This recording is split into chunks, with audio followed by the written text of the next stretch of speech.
আজকে দিল্লিতে আবারও আমরা দেখলাম যেটি অবিজেপি সরকারের মুখ্যমন্ত্রী মমতা বন্দ্যোপাধ্যায়, তাকে তার বক্তব্যটা পুরোপুরি রাখতে দেয়া হয়নি, মাইক বন্ধ করে দেয়া হলো।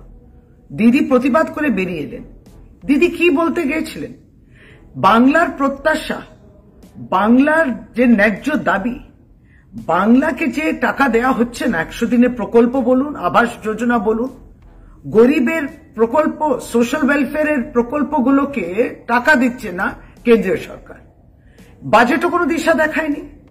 বাজেটে তো বাংলাকে কি দেয়া হয়েছে, এই সমস্ত কথা, বাংলার কথা মুখ্যমন্ত্রী মমতা বন্দ্যোপাধ্যায় বলতে গিয়েছিলেন।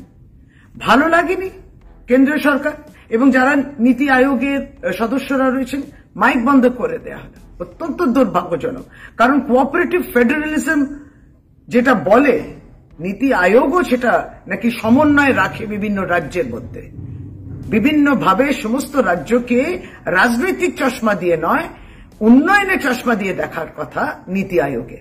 কিন্তু যেখানে রাজনৈতিক চশমা দিয়ে দেখলো, সেখানে অবিজেপি সরকারের মুখ্যমন্ত্রীর বক্তব্যটা অসম্পূর্ণ থেকে গেল।